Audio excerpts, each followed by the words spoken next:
비관 영양했고 배변 돕기 했으니까 이제 배변 돕기를 해볼게요.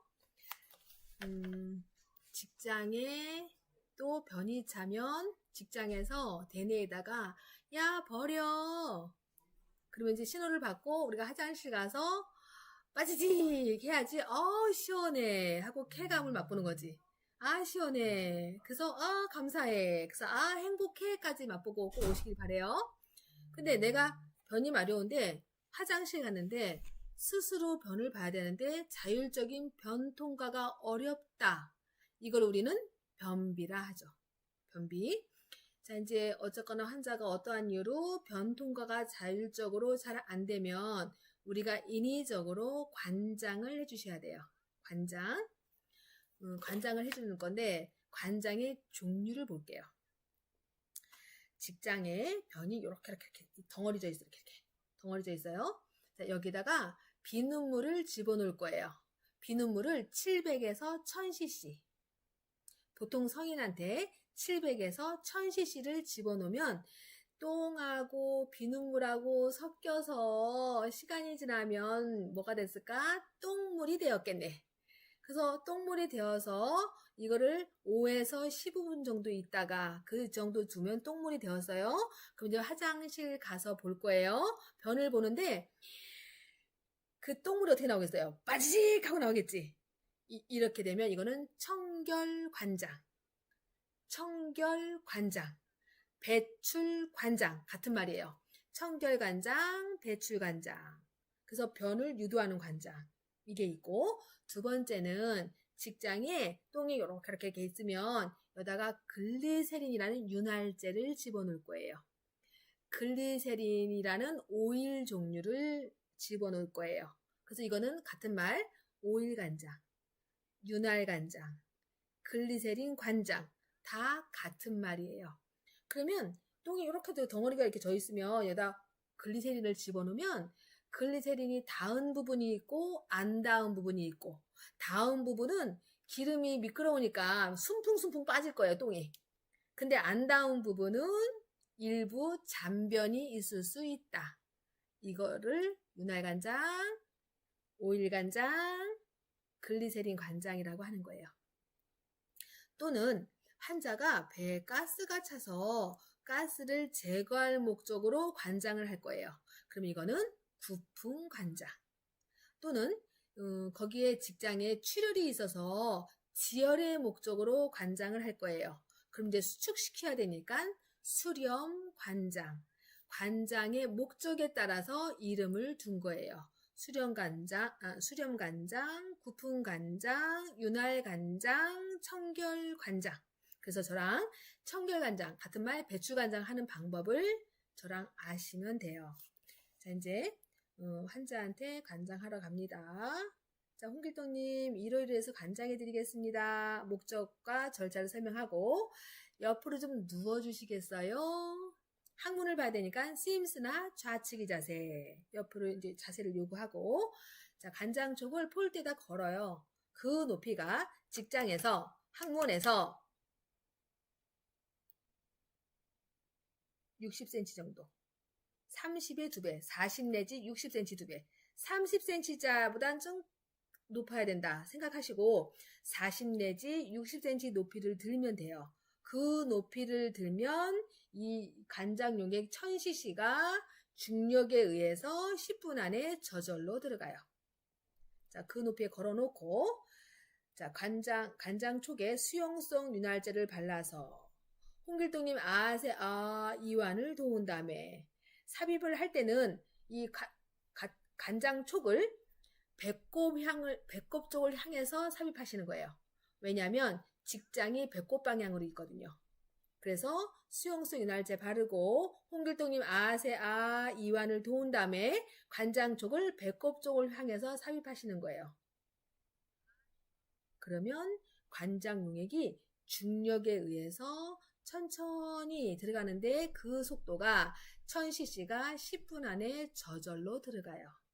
그러면 용액이 다 들어갈 때까지 있지 말고 조금 남았을 때 관장 쪽을 뽑으면서 휴지로 항문에 대주고 홍길동님 5에서 15분 정도 참았다가 변 보십시오. 그 말은 똥과 비눗물이 섞여서 똥물이 될 시간을 주라는 소리예요. 이거를 못 참고 변을 보면 똥은 비눗물은 나오고 똥은 그대로 있고, 그러니까 똥물이 될 때까지 기다려서 이 복압이 상승해서 변을 배출하는 이 관장의 원리는 복압을 상승시키고 연동 운동을 촉진해서 배출을 유도하는 게 원리예요. 관장의 원리. 그러니까 연동 운동을 촉진해서 복압을 상승시켜서 변을 유도하게 한 관장. 가장 기본적인 관장 지금 제가 설명드린 게 배출 관장, 같은 말 청결 관장을 설명드린 거예요. 자, 다음.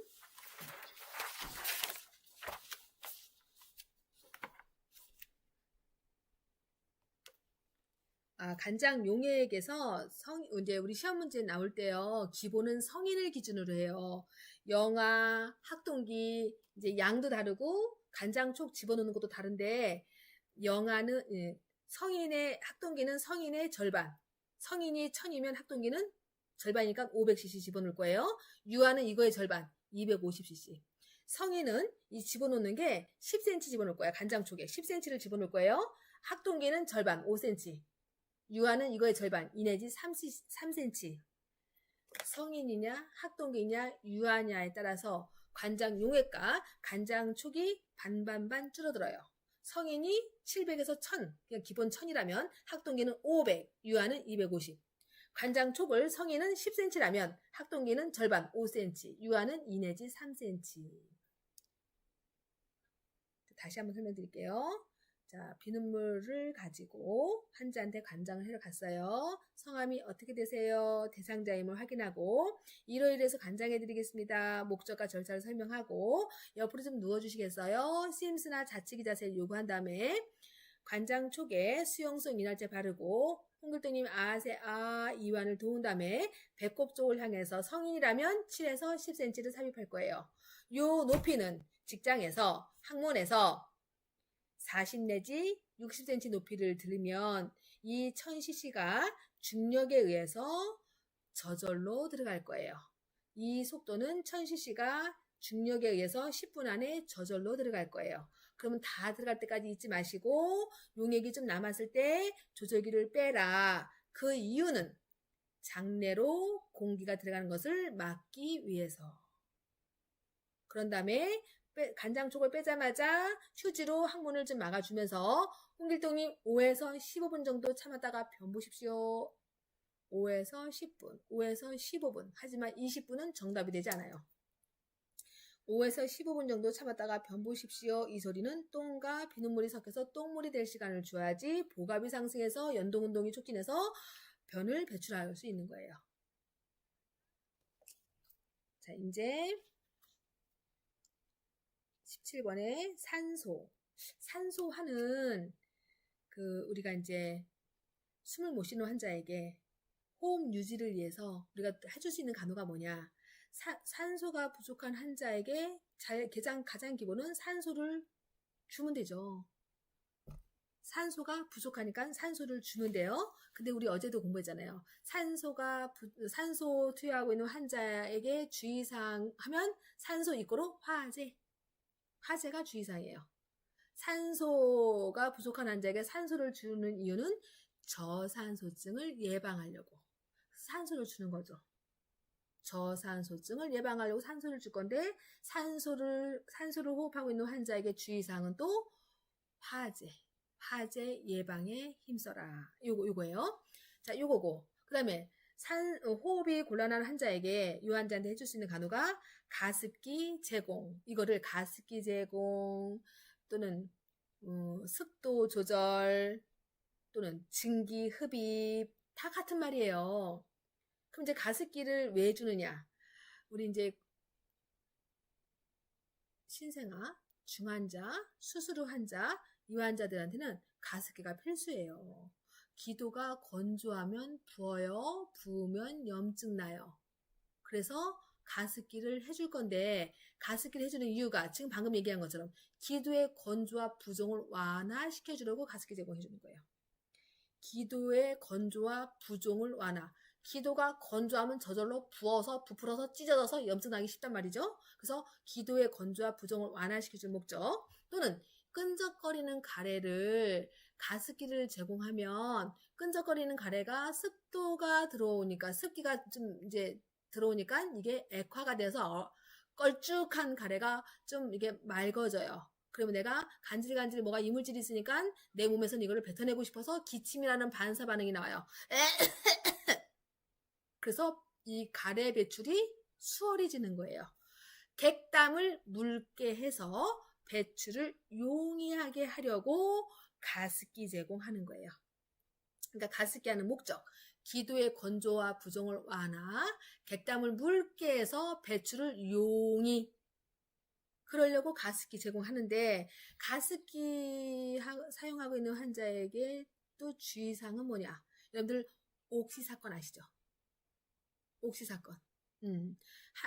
가습기 쓸 때는 하루에 한번 청소해라. 왜? 물을 가둬두면 고여 있으면 썩어요. 샘물은 맑은 하천은 흘러야 돼요. 근데 이걸 가둬놓은 물은 썩어요. 그러니까 우리가 흐르는 수돗물을 받아서 가습기에 일주일 열흘을 두면 거기에서는 세균 증식이 활발한 거지. 그러니까 하루에 한번 청소하는 게 주의사항이에요. 지금 제가 산소화에서는 이거를 왜 쓰는지 목적과 사용할 때 주의사항을 공부하는데 증기 흡입, 습도 조절, 가습기 사용 다 같은 말이에요. 목적은 기도의 건조와 부종을 완화시키고 두 번째, 객담을 묽게 해서 배출을 용이하게 하려고 주의사항은 하루에 한번 청소해라. 세균 증식의 온상지가 될 수 있으니 세균 가득한 가습기 물을 환자한테 주는 거는 감염돼서 죽으라고 하는 거랑 똑같은 거지. 차라리 안 주는 게 낫죠. 그렇게 줄 거면. 그러니까 하루에 한번 청소해 주는 게 중요하다. 이거예요. 자, 그 다음에 세 번째는 자, 이 가래가 꽉 차가지고 환자 숨소리가 가래가 차서 호흡이 곤란해서 이 산소와 탄산가스의 이 교환이 원활하지가 않아. 그러면 산소가 부족해지잖아, 환자가. 그래서 우리가 이제 가래를 우리 같으면 하고 뱉어낼 텐데 환자는 그럴 힘이 없어요. 그래서 우리가 인위적으로 카테터를 집어넣어서 가습기를 뺄 거예요. 근데 이게요, 우리는 이 환자가 숨을 쉬면 어떻게 해? 가래 빨리 빼줘야지 하고 간호를 해줄 건데 이 환자는 정말 살기 싫을 정도의 고통을 느껴요. 오죽하면 무의식 환자한테 아무리 자극을 줘도 눈썹 하나 흔들리지 않는 그 무의식 환자가 석션, 가래를 흡인 간호를 해주면 환자가 그 몸을 들썩거리면서 몸을 상반신을 막 들으면서 고통스러워가지고 의식이 없는 환자가 눈에서 물이 나와요. 이게 뭘까요? 눈물이에요. 아무리 자극 줘도 움직이지 않는 환자가 몸을 절반을 들썩들썩거려. 괴롭다는 소리예요.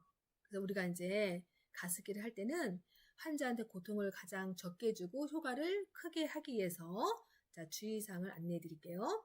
자, 환자한테 석션하기 전에 이 석션을 흡인 간호 해줘야 될 환자에게는 가습기를 먼저 제공해요.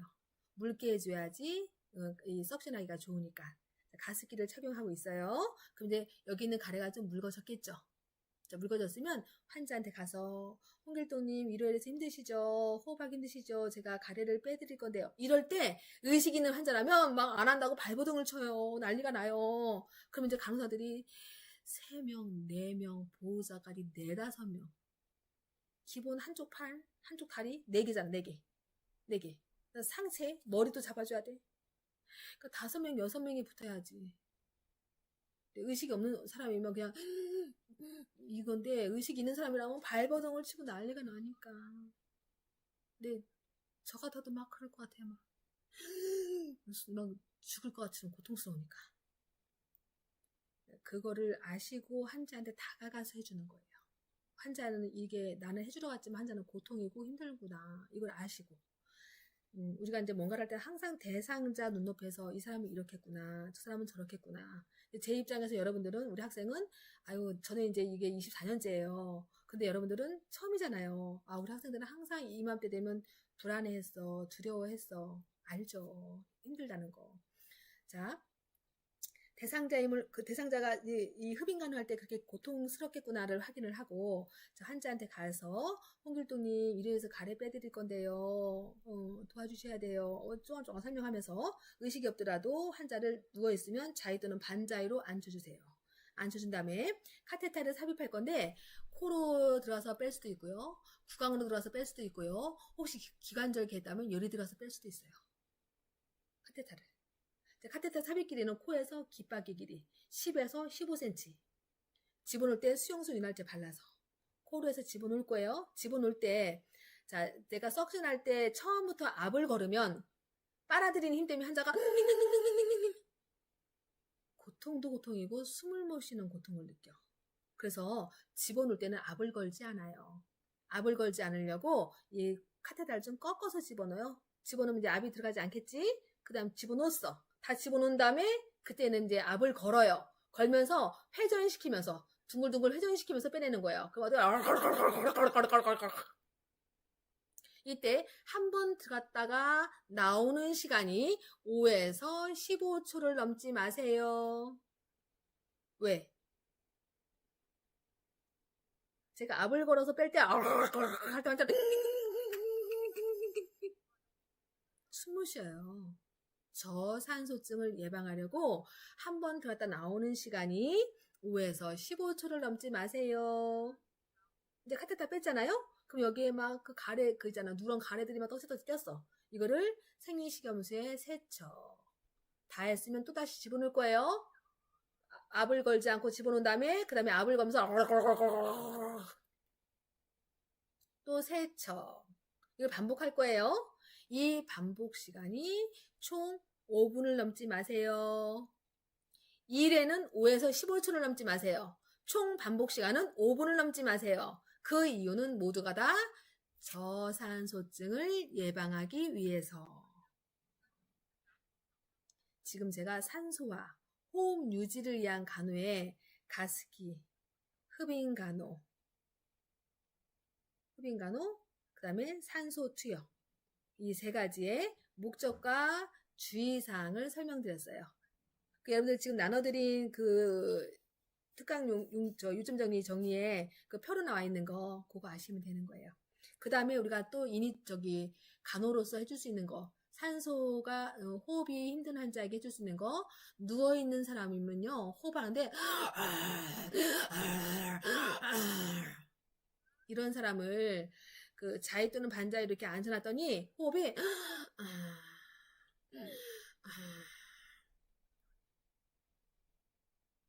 아까는 숨 쉬느라 너무 에너지 많이 쓰고 고통스러웠는데 앉혀만 놨더니 숨이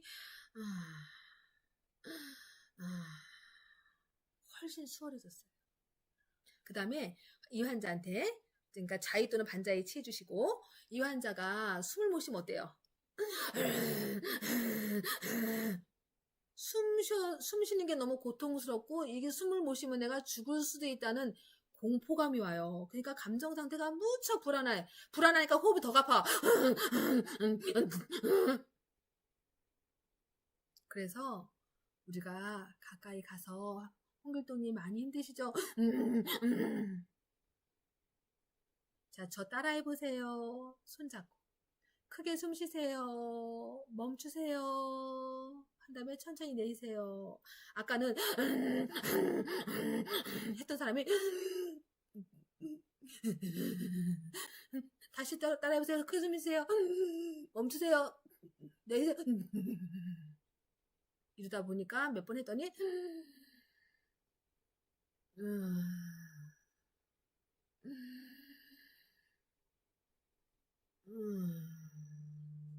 하고 천천히 따라해요. 그러더니 호흡이 좀 편안해지셨어요. 무슨 말이냐면 정서적 지지간호 해주란 소리예요. 호흡 유지를 위한 간호, 산소화하는 방법, 간호를 설명드렸어요. 그러면 환자가 저산소증일 때 증상은 어떨까요? 아까 제가 그 어지럼증, 어지러워, 머리 아파, 이런 환자. 그럴 때 내려가는 혈액이 부족해서 오는 거라 했잖아요. 내려가는 혈액이 부족해. 혈액이 부족한 거. 혈액은 자, 우리가 쉽게 설명하면 코로 숨 쉬어서 산소를 공급받고 구강으로 음식을 먹어서 영양을 공급받고 숨 쉬고 먹은 게 내 몸에 들어와서 피가 되고 살이 되고 그 피는 심장에서 짜서 온몸에 공급되어야지 손가락도 움직이고 머리도 살고 내 발가락도 살고 하는 거죠. 근데 어딘가 꽉 묶여서 혈액이 공급되지 않으면 영양과 산소 공급이 안 되면 괴사. 그럼 이거 손가락이 의미가 없어. 괴사가 돼서 어떻게 해야 돼? 더 감염되기 전에 얼른 잘라주셔야 되는 거예요. 무섭다, 그죠? 그러니까 아무튼 저산소증이란 말은 지금 빈혈, 어지럼증, 저산소증 또는 출혈일 때도 혈액이 부족하죠. 이 지금 제가 말한 이 모든 거는 다 혈액이 부족하다는 공통점. 그래서 아까 얘기했던 증상과 같아요. 얼굴은 저산소증일 때도 창백, 손가락 발가락에 피가 안 가서 청색증, 마음은 안절부절 불안. 이게 지금 정상이 아니니까 항상성 기전에 의해서 맥박과 호흡은 빈맥, 빈호흡 같죠. 출혈시, 저산소증, 빈혈, 뭐 어떻게 나와도 공통된 건 혈액이 적다는 거, 부족하다는 거. 그래서 증상은 같다는 거. 자, 그래서 또 어딜 보시냐면 이제 18번째 온냉요법. 온과 냉의 효능 효과를 아시고 그 다음에 그 적용하는 거 아시고 그 다음에 냉주머니, 온주머니 만드는 방법 아시면 되고요. 지금 말한 데서 목적에서 나올 수도 있고 만드는 방법에서 나올 수도 있고 그래요. 문제가. 그러면 이제 온부터 볼게요. 따뜻한 핫팩주머니를 대면 혈관이 이완, 근육도 이완. 염증이 있으면 따뜻한 물주머니 되면 어떻게 될까? 진전, 지연. 따뜻한 물주머니는 염증을 진전. 부종과 통증을 감소. 지금 온주머니의 효능효과, 온요법의 효능효과 설명한 거예요. 혈관이 이완이 돼요. 그러니까 출혈일 때는 온주머니 되면 안 되겠죠. 출혈이 콸콸콸 나올 거니까. 근육이 이완. 근육이 수축되어서 뭉쳐서 아플 때, 근육통이 있을 때는 온주머니 대주면 효과가 좋겠죠. 부종과 통증이 감소. 그러니까 부종과 통증이 있으면 핫팩주머니 대주면 좋겠어요. 따뜻하면 부종과 통증이 감소되니까. 그런데 부종과 통증이 감소해요. 이거 온주머니예요. 냉주머니는 혈관이 반대로 수축. 근육도 반대로 수축. 부종과 통증이 온도 감소, 냉도 감소 같아요. 그러면 어떡하지? 둘 다 같은데? 사고 난 직후 또는 오늘 사고가 났다. 사고 난 직후다. 또는 이 표현을 이렇게 안 쓰고 사고 난 직후니까 통증이 제일 심하겠죠. 심한 통증.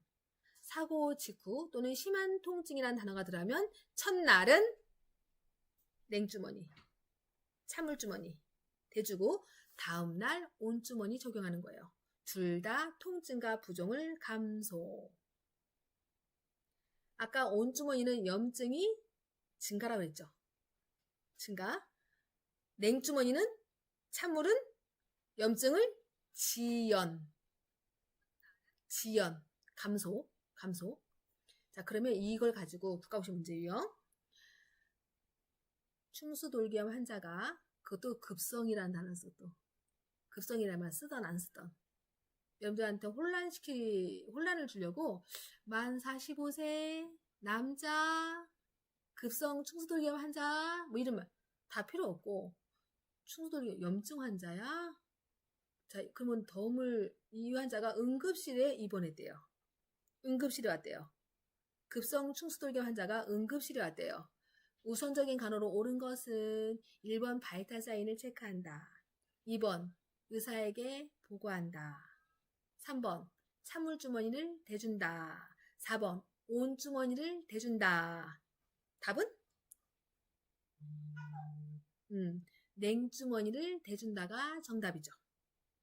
찬물주머니를 대줘서 아니 지금 급성 충수돌기 환자가 좀 있으면 터져서 복막염으로 터져서 환자 생명이 위험한데 그러니까 터지지 않도록 염증을 지연시키기 위해서 찬물주머니를 대주고 보고를 하던 바이탈 사인을 재던 해야죠. 이해돼요? 지금 찬 것과 더운 곳에 혈관, 근육, 부종과 통증, 염증을 얘기를 한 거예요. 그러면 대출혈일 때는 찬물주머니 대줘야 되고 부종과 통증이 둘 다 이제 심한 통증이라면 찬물주머니 대주고 다음날 더운 물주머니 대주면 되는 거고 충수돌기 환자가 응급실에 왔다 그러면 찬물주머니 먼저 대주고 다른 간호를 해줘야 되는 거고 그런 거죠. 자, 이걸 정확하게 아시고 자 찬물주머니부터 먼저 만들어 볼까요? 찬물주머니는 여러분들 이제 병원에 가면 호두알 크기로 이렇게 있어서 여러분들 삽처럼 되어 있는 거다 집어넣으면 될 거야 이렇게. 그치? 이건 아주 아름다운 간호를 하는 거예요. 우리는 이제 얼음덩어리를 쪼개는 것부터 시작하는 거예요. 자, 얼음덩어리를 쪼개는데 잘게 쪼개야 돼요. 크기는 호두알 크기로. 근데 얼음을 쪼갤 때 샥샥 갈라져 이렇게 샥샥샥. 그러니까 뭐가 이게 삐죽삐죽하게 나 있거든요. 그럼 이거를 이제 깼으면 호두알 크기로 깼으면 이걸 찬물을 좀 뿌리면 모난 부분이 둥글둥글해져요. 이 크기가 호두알 크기가 됐을 때 이거를 주머니에 담을 거예요. 얼마나? 2분의 1에서 3분의 2 정도를 담을 거예요. 담은 다음에 찬물을 한 컵 부을 거예요. 물을 부은 다음에 옆으로 수평으로 뉘어요. 수직 아니고 수평으로 뉘어서 물이 주둥이까지 올라오도록 누를 거예요. 이 작업은 지금 이 주머니 안에 있는 공기를 뺀 거예요. 뺀 다음에 클램프를 잠궈서 거꾸로 들어볼 거예요. 왜냐하면 새나 안 새나 확인한 거예요. 이걸 그냥 주지 않고 너무 차가우면 안 되니까 수건으로 싸서 환자한테 드릴 거예요. 홍길동님 너무 차가우면 말씀하세요. 이 주의사항은 항상 드리는 거죠. 차갑거나 뜨거우면 항상 말씀하세요. 너무 차갑거나 뜨거우면 항상 말씀하세요 라고 우리가 티칭을 해야 되는 거예요. 자, 이제 더운 물주머니 만들어 볼게요. 먼저 물을 끓였다는 소리는 100도. 이거를 식혀 절반 46에서 52도. 그러니까 절반 100도. 자, 100도를 식혔어요. 이거를 물주머니 얼마나? 2분의 1에서 3분의 2. 2분의 1에서 3분의 2. 자, 절반. 물을 부었어요. 물을 부은 다음에 이것도 수평으로 뉘어. 물이 주둥이까지 올라오도록 짜. 공기를 제거함이죠. 클램프로 잠궈. 거꾸로 들어봐. 새나 안 새나 확인한 거예요. 그냥 주지 않고 수건으로 싸서 줘. 또 화상에 우려해서. 환자한테 적용할 때는 15분에서 20분을 넘지 않는다. 아무리 길어도 30분을 넘지 않는다. 재적용코자 할 때는 한두 시간 쉬었다 줘라. 왜? 계속 연달아주면 핫백주물 연달아주면 어떻게 돼요? 혈관이 너무 이완이 되어서 나이가 들면 혈관에 탄력이 없어요. 수축이 잘 안 돼요. 수축과 이완에 부작용이 오지 않도록 한번 드렸으면 재적용 코자 할 때는 한두 시간 쉬었다가 드려라. 냉온의 효능 효과와 물주머니 만드는 방법을 설명드렸어요. 자, 이제 그러면 붕대법, 상처간호. 상처가 이렇게 있으면 먼저 우리 이제 내가 길거리 가다가 넘어졌어요. 그럼 상처가 까졌겠죠? 그러면 씻을 때 뭘 있어요? 흐르는 수돗물에 씻지요. 집에 뭐 있어요? 빨간 약이요. 베타딘 있나 보다. 가스나수소요. 아, 그게 가스나수소. 둘 다 소독약이니까 소독하고 데일밴드 부셨겠죠? 근데 상처가 너무 크면 병원에 가잖아요. 그죠? 병원에 가면 뭐로 닦아줘요? 생리식염수. 0.9% 생리식염수로 흐르게 씻어줄 거예요. 흐르게. 그럼 이게 세척한 거예요. 그 다음에 소독을 할 건데 21세기 현재 소독을 하는데 뭐로 하냐면 제일 처음 과사나 수술을 대면 상처가 보글보글 끓어. 이거를 붕산수로 만든 보릭솜이 있어요. 그걸 가지고 닦아줄 거예요. 그럼 이제 상처가 보글보글거리는 게 깨끗하게 닦아졌어요. 그 다음에 여러분들 빨간 약이라고 하는 베타딘으로 마무리해 줄 거예요. 지금 제가 과산화수소, 붕산수로 만드는 보릭솜, 세 번째 베타딘.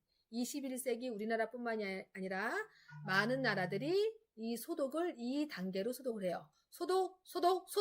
소독을 3번 하면 멸균이다. OX.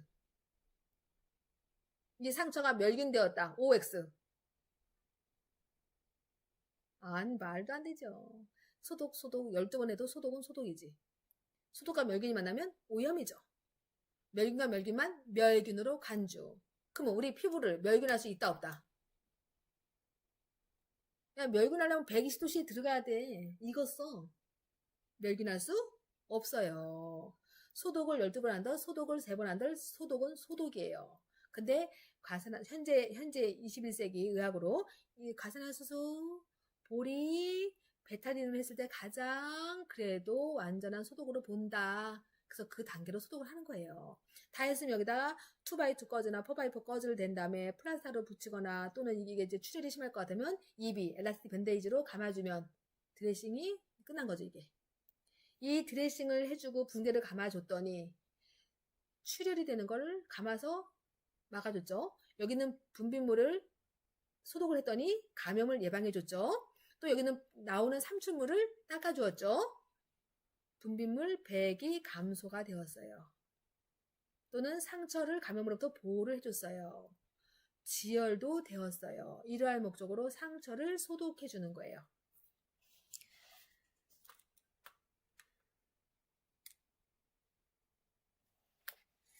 저 상처 소독하는 방법 아까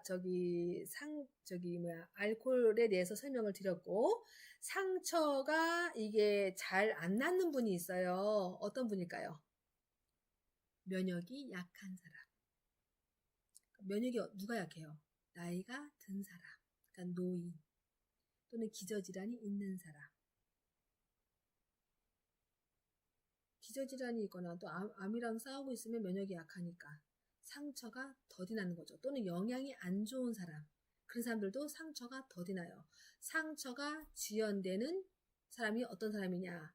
기저질환이 있거나 영양 상태가 안 좋거나 나이가 있거나 그런 사람들은 면역이 떨어져서 상처가 잘 안 낫고 또 이제 저도 살아보니까 옛날에 상처가 나면 금방 아무르고 그냥 새살이었어요. 저 여기저기 벗어도 흉터가 없어요.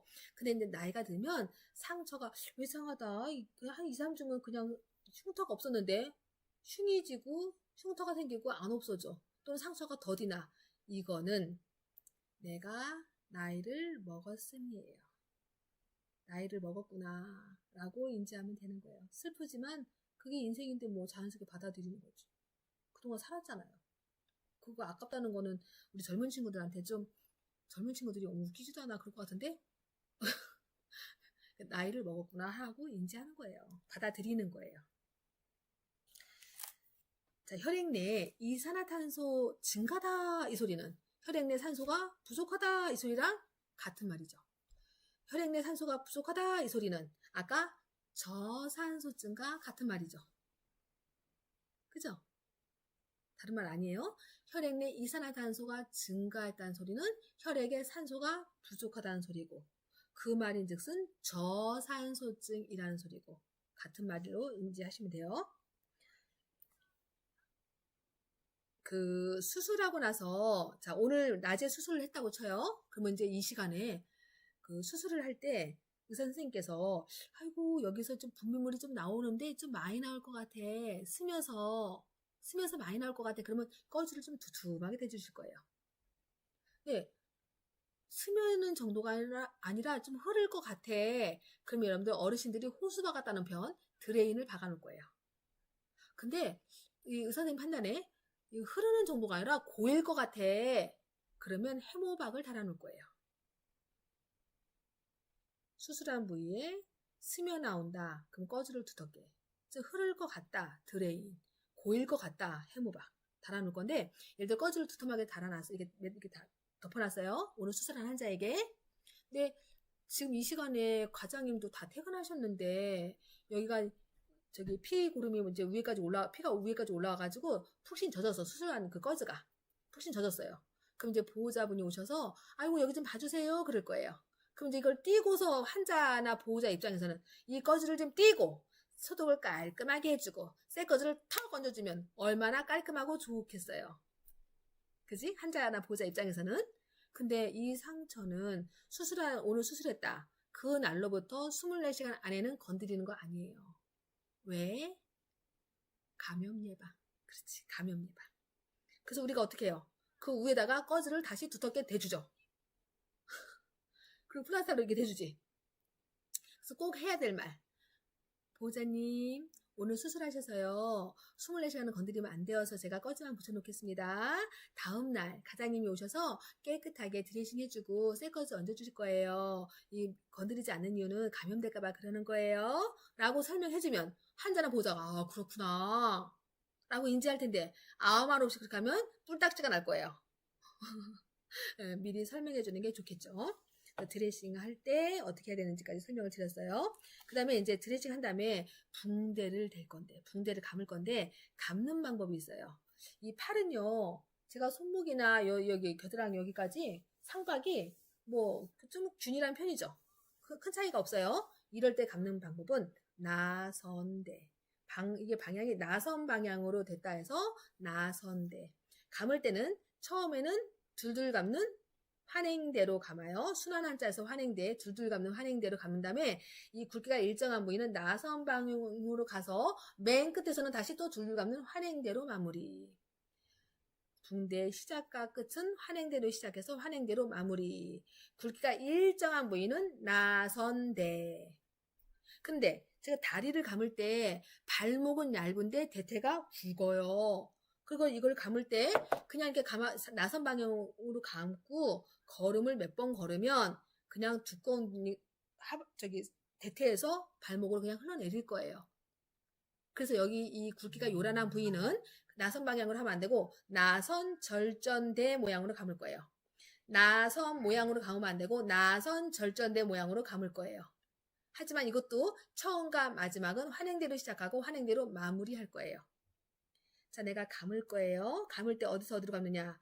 붕대 감기도 마찬가지로 아까 마사지하고 때밀이를 하던 붕대를 감던 뭐를 하던 다 손에서 어깨 방향으로 말초에서 중심 부위로 감을 거예요. 굵기가 일정한 부위는 나선대, 굵기가 요란한 부위는 나선 절전대. 어디로 감던 처음과 마지막은 환행대로 시작해서 환행대로 마무리. 아까 억제대 할 때도 너무 세게 묶어놓으면 혈액순환이 안 되었죠. 이 지금 붕대 감기도 너무 세게 묶으면 혈액순환 장애가 와요. 그래서 환자한테 이게 지금 붕대가 엘라스틱 밴데이지 EB라고 하는 탄력 붕대거든요. 탄력을 적당하게 이용하면서 해야지 빳빳하게 당기면서 감으면 이 손이 청색증 또는 냉감 또는 환자가 저리다는 편, 저림, 냉감, 창백, 저림감, 호소 이런 일들은 혈액순환 장애가 왔다는 소리예요. 그럼 어떻게 해야 돼요? 어떻게 묶었던 붕대 빨리 풀어줘야지. 그지? 그래서 다시 감아주면 되는 거죠. 그러니까 이 붕대 감기 할 때는 혈액순환 장애가 오는지 관찰해줘라. 혈액순환 장애의 증상은 냉감, 저림감, 청색증. 이거는 혈액순환 장애니 이걸 발견했으면 빨리 풀어주고 다시 느슨하게 감아주면 되는 거죠. 자, 이때 국가고시 문제 또 헷갈릴 수 있어요. 석고붕대한 환자가 냉감, 저림감, 청색증을 호소한다. 어떻게 할 것이냐? 1번 풀어주고 다시 감아준다. 2번 의사에게 보고한다. 3번 안 들은 척한다. 답은 의사에게 보고한다가 정답이죠. 아니 석고붕대를 우리가 감을 수 없잖아. 우리가 풀 수 없잖아요. 그 의사 선생님의 영역이잖아요. 근데 그냥 붕대는 우리가 감을 수 있잖아요. 붕대로 나오면 풀고 다시 감아주면 되는 거고, 앞에 석고자가 붙었으면 의사에게 보고한다가 정답이죠. 석고붕대던 붕대던 혈액순환 상태를 관찰해야 되는 거죠. 이해되죠? 붕대 감기. 자, 그 다음에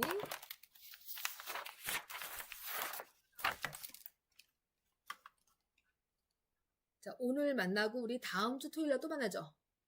그죠? 다음 주 토요일, 그 다음 주에 간호가 있고 수술 후 간호가 있어요. 수술 전에 뭘 해야 되냐? 자, 내일 수술할 사람이에요. 그러면 오늘 밤 나이트번 간호사가 홍길동님 내일 수술이시죠? 물도 담배도 껌도 안 됩니다.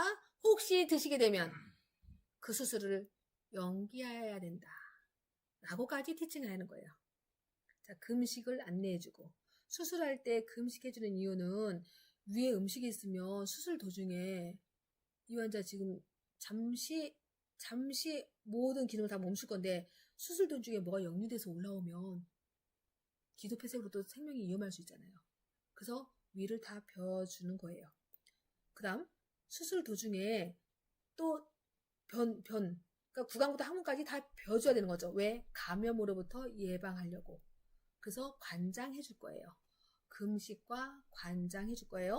또 수술한 부위를 수술실 들어가기 전에, 그건 당일 아침에 하면 돼요. 어쨌거나 수술 전이니까. 그것도 피부를 쉐이빙, 면도, 상모해 줄 거예요. 그때 상모해 주는 방향은 털난 방향으로 솜털까지 수술 부위보다 광범위하게. 예를 들어 제왕절개술을 한다, 맹장술을 한다. 그러면 어디서 어디까지냐? 유두선에서 치골결합까지 무척 광범위하게 상모를 해주는 거예요. 털난 방향으로. 그러니까 아빠들이 면도할 때 이렇게 만지면서 이렇게 깎지. 이렇게 됐으면 이렇게 깎죠. 이렇게 됐으면 이렇게 깎죠. 털이 이렇게 났는데 이렇게 깎으면 아프잖아요. 그래서 털난 방향으로 이렇게 만지면서 아빠들이 면도할 때 이렇게 깎아요. 이렇게 만지면서 이렇게 깎아요. 이렇게 만지면서 이렇게 깎아요. 이렇게 털난 방향으로 깎는 거예요. 솜털까지 그 범위를 아주 광범위하게. 제왕절개술을 하는 환자라면 배꼽 아래를 절개하거든요. 그런데 유두선부터 치골결합까지 광범위하게 상모하는 거예요. 상모하는 이유도 감염을 예방하기 위해서. 자, 또 내일 수술할 환자에게 홍길동님 내일 수술이 끝나고 나면 기침하고 심호흡해서 가래 뱉어내셔야 돼요. 그렇지 않으면 호흡기, 순환기 합병증이 올 수 있어요. 호흡기 합병증 어떤 거? 무기폐, 폐렴. 순환기 합병증, 혈전성 정맥염. 이거 오지 않도록 열심히 기침하고 심호흡하시고 일어나서 조기 이상, 일어나서 움직이셔야 돼요. 기침, 심호흡, 체위 변경, 조기 이상 하라고 열심히 교육을 또 시켜주셔야 돼요. 조기 이상, 일을조 일어날기. 일찍 일어나서 움직여야 혈전성 정맥염을 예방할 수 있어요. 이 아프다고 움직이지 않고 가만히 있으면 이게 하루, 이틀, 4일, 5일 이렇게 가면 말초에 혈액순환 장애가 와서 발가락이 절단되는 환자가 더러더러 나와요. 그래서 혈전성 정맥염을 예방하려고 조기 이상. 그래서 오늘 수술했잖아요. 그럼 오늘 과장님이 퇴근하기 전에 발가락 한번 움직여보세요. 발가락. 수술했는데 발가락 움직이려면 힘이 들어가거든? 하면서 간신히 발가락 째서 움직여. 아, 신경 살아있구나. 네, 됐어요. 편히 쉬세요. 하고 이 과장님 편하게 퇴근하실 거예요. 다음날 와서는 다리를 들어보래. 어제 수술했는데. 다리 들으면 배 땡겨서 아프다고 못 움직인다. 네, 됐어요. 네, 됐어요. 그 다음 이제 이브닝 번 때는 일어나서 이제 걸으래. 아니, 어제 수술했는데, 아파, 못, 일어나 보세요. 배 땡겨. 그러면서 일어나서 걸으래. 한 발, 땡겨. 아픈데 가다가 뭐해? 몇 발짝 걸었더니 뿡! 방구가 뿡! 이거 뭐 한 거야 지금? 신진대사가 원활하게 돌아온 거예요. 수술이라고 한 거는 장기가 제자리로 지금 있는 게 아니라 좀 움직임이 있었잖아, 이렇게. 그랬더니 내가 움직이면, 조기 이상하면 장이 제자리로 돌아오기가 쉬워져서 가스가 배출이 되는 거예요. 그래서 조기 이상을 하라고 하는 거예요, 이렇게. 자, 그래서 이 환자에게 이런 교육도 시키고, 또 수술하고 나서 이 국가고시 문제에서 수술 전 간호에 이 교육시키는 문제가 시험에서 제일 많이 나왔어요. 수술 전에 교육시키는 이유가 뭐냐? 호흡기, 순환기, 합병증을 예방하기 위해서. 어떤 합병증이냐? 호흡기, 순환기. 호흡기는 무기폐렴, 순환기는 혈전성 정맥염. 이걸 예방하기 위해서 무슨 교육시켰냐? 기침, 심호흡, 조기이상, 체위 변경. 그런데 또 하나, 기침하고 심호흡해서 가래부터 내라고 했더니 환자가 수술 부위 여기가 아파서 기침 못해요. 그래. 그럼 어떻게 해요? 그 수술 부위를 손을 대고 지지하면서, 눌러주면서 지지하면서라도 기침하고 심호흡해서 가래부터 내라고. 아니면 호흡기 순환기 합병증 생기니까 이렇게 교육을 시키는 거예요. 또 수술실 들어가기 전에 소변을 보고 올 사람, 보고서 해야 될 사람도 있고 소변줄을 꽂아야 될 사람이 있어요. 그럼 이제 소변줄도 꽂고, 아까 폴리카테타, 수시간 수일, 또는 잠깐 소변 보고 짧은 시간이다 그러면은 소변 방광 비워야 되니까 소변 보고 오세요 라고 미리 소변 방광도 비워주고 수술실 들어가시는 거예요. 자, 그 다음에 이 환자가 내일 수술인데 오늘 밤 푹 주무셔야지 면역이 좋은데 불안해서 잠 못 이루고 있다. 그럼 어떻게 할 거냐? 자, 이럴 때는 어쩔 수 없어요.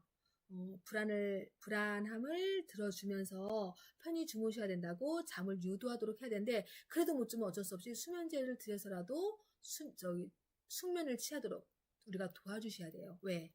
그래야 면역이 증강되어서 회복이 좋기 때문에 숙면을 유도해줘라.